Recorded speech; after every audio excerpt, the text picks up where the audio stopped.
That's beautiful, and peace and blessings. This is Derric Moore, and I wanted to make this little video mainly because I was thinking about some things last night, and when I woke up this morning, spirits basically they laid it upon my heart. They basically brought it to my attention that part of the reason why a lot of us, I think, are having we're having so many problems in regards to actually understanding the Kemetic tradition or Kemetic spirituality is really because of the English language.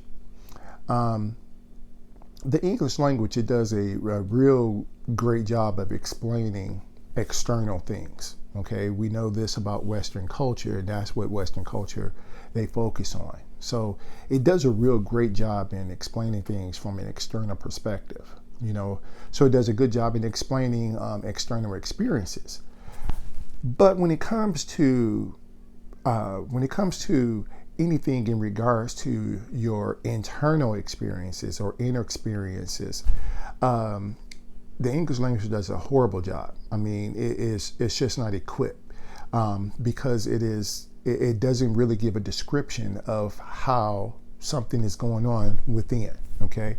Prime example of that is, when our ancestors, when they learned English language, okay, when, over here in the United States, in North America, when they learned the English language, okay, they had to put their own cultural perspective and context and dialect and accent within the language in order to actually explain or express how they felt. So like I said, a prime example of that is if you look at the word bad, B-A-D. Now, according to the English language, we all know the word bad, according to the English language, means that it's something that's terrible, something that's horrible, something that is undesired, okay? But we know when we use the term, whenever we use the word bad, it's based upon the accent, it's based upon how we express it, it's based upon the context we use, because we can use the word bad to mean good, we can use the word bad to mean something's powerful, we can use the word bad to mean something is great, along with using the word bad to mean that something is terrible, okay? So that's really the issue that we have in regards to when it comes to, like I said, understanding Kemetic spirituality, and where a lot of the confusion comes in that, because the English language uses certain, they'll use one word, and that one word is applied to everything when it's not necessarily the case. Okay, so for instance, I'm basically going back to using these same words, okay, or using the terms in which I was going to actually talk about. And like I said, this is what was brought to my attention. For instance, okay, we have let's see, metaphysics, we have spirituality, and we also have occult or occultism. Okay, these are all three terms that, depending upon if you look at it if you define them, you look at it from, in the English dictionaries, they all, for the most part, will have something to do with spirituality, okay? But technically, that's not correct, okay? Metaphysics is actually a philosophy, okay? It is a branch of philosophy, I should say. When you first start becoming, and again, I'm gonna base this off of my experience, okay?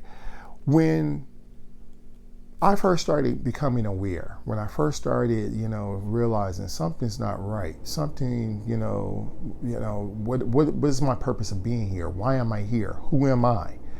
That's the metaphysical approach, okay? And through metaphysics, you go through this whole explanation of trying to, you read all these books, you study, and you study all these different, all these different teachings and what have you. The whole purpose of you doing that is to answer that question of who am I? Why am I here? What's my purpose? What's my destiny? Okay? Spirituality, on the other hand, is when you are discovering, or you're going through all these different practices in order to discover yourself. Okay, so when we talk about spirituality, this is the reason why you talk to an individual who is saying they want to become more spiritual. They're looking to go beyond the physical. Okay, and going beyond the physical might mean doing Tai Chi, doing yoga, doing Qigong, doing trance dancing, meditating, doing all these different practices in order to actually experience or inner experience the self. Or let me rephrase that, to discover the self. Okay, that's the difference between metaphysics and spirituality. Okay, another form or another term for spirituality, again, like I said, this is based upon my interpretation. Another term for spirituality would be mysticism. Okay, which basically it deals with almost a similar concept. Okay, occultism, or the occult, is esoteric knowledge. Okay, and when we're talking about the occult, we're talking about things that are hidden. They're hidden from the what do you call it? They're hidden from the main society's viewpoint. Okay, a lot of occultists, they get a bad rap, mainly because there was maybe some cultists that met back in the day, and they all dressed in dark robes, and they all met clandestine, and in secret rooms and all that kind of stuff. And they may have been accused, or they may have actually done things, for negative purposes, or tried to bring harm to someone or whatever. So as a result, a lot of people go ahead and they assume anytime you're talking about the occult, you're talking about something that's evil. Okay, and that's not the case. Occult just basically is, like I said, it's esoteric. It means that it's hidden from the general public's view, because they just don't understand it. They haven't got to that level of understanding yet. But the occult is nothing but magic. Okay, and magic is the application of or let me rephrase that, it is the magical application of the self. Okay, so you have metaphysics, you have spirituality or mysticism, and you have the occult. Okay, they're all three different things. They overlap each other. Okay, that's the thing about it, and this is where the confusion comes in at as well. They overlap each other, but they are all distinctively different. Okay, now when it comes to dealing with Kemetic spirituality, okay, or when it comes to dealing with the Kemetic tradition, all right, the Kemetic tradition, all the legends, all the stories, everything all the myths, they were all written from those three perspectives. Okay, they were all written from those three perspectives. All right, so whenever we're hearing someone who's talking about it, we really have to take into account which perspective are they speaking from. Are they speaking from a metaphysical perspective? Are they speaking from a spiritual perspective? Are they speaking from an occult perspective? Okay, now understand this as well. Just because I put them in that particular order doesn't mean that one is greater than the other. Okay, they all have to be integrated. Okay, I did a video previously, and I said that the Kemetic people, one of the things that they specialized in, what made them made their civilization such a great civilization, was the fact, or a great society, was the fact that they used integrated thinking. Okay, meaning they were able to basically weave all of that, okay, scientific thought, metaphysics, occult, all of it. They were able to integrate it all into one actual form of thinking. Okay, and that's the reason why we have so many problems with this, is because whenever we get this interpretation, the interpretation is not coming from that perspective. The interpretation is not coming from an integrated way of thinking. It's coming from all these different perspectives. Okay, so let me give you an example, and like I said, because I want to make sure I kept this video relatively short. So for instance, we'll take, like, for instance, the story of Osir. Okay, this is what I call it. You might know it or call it the story of Osiris, and Horus or Set and whatever. Okay, but so let's see. So metaphysically speaking, Osir or Osiris and Set, they symbolize natural forces that exist within the universe. Okay, they exist within the universe, which means they also exist within us. Okay, that is from a metaphysical perspective. Okay, now notice there's not a whole lot of meditation or anything that goes involved in that. This is something that basically anybody can read. Okay, and so if you read the story, or you read when you read the legend, you read the myths and what have you, and after you read them and you get that understanding that, okay, metaphysically, this is what this refers to. Metaphysically, it refers to just the cosmos, all the energies and all the forces there of nature that exist in the cosmos. And because human beings are also within the cosmos, those forces exist within us. Okay, all right, that makes sense.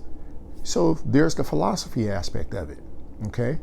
The spiritual aspect of it is, okay, Osir and Set, or Osiris and Set, they symbolize the higher and lower self. Okay, therefore, the aim in spirituality, okay, deals with actually elevating your consciousness to your higher self and learning how to not so much conquer, but learning how to control your lower self. That is a spiritual perspective of this. Okay, now the occult perspective of this, remember, occult is the science, or is the technology of spirituality. Okay, so the occult perspective of Osir, and I'm saying Osir or Osiris and Set, the occult perspective is, okay, Osir symbolizes Osir symbolizes the Lord of Peace, which means, therefore, we're talking about he manifests himself as an archetype. Okay, so anyone who has those personality traits, anyone who is slow to anger, anyone who is cool-minded, stubborn a little bit, anybody who's patient, okay, that is, from an occult perspective, that's Osir. Okay, therefore, in order to invoke and evoke, okay, in order to invoke and evoke Osir, all you need is some white flowers. Get some cascarilla, or powdered eggshells. Get some the white of the coconut meat. You can make an offering of that. Okay, and so what you just heard me basically say is, I gave you the metaphysical perspective, a spiritual perspective, and also an occult perspective. Okay, and we have to keep those in mind. So when we hear people going here and they're saying, oh, okay, well, for instance, the Neteru or the Netters, they're just archetypes. They're just mental archetypes. All right. You have to look at it. Okay, are they speaking from a metaphysical, a spiritual, or a occult perspective? All right. So like I said, again, I want to leave this video relatively short. Okay. But I wanted to go ahead and I had to let you know about that, because like I said, spirits basically, they was really laying on me about that. And hopefully that helps. Hopefully that makes a lot more sense to you. Again, if you got any comments, you got any questions, drop me a line. Okay. And that's it. Like I said, thanks again for liking, sharing, and subscribing. Until next time, head spoo. Peace. Maybe I'm sending all my love to you. Here she goes again. I can feel her eyes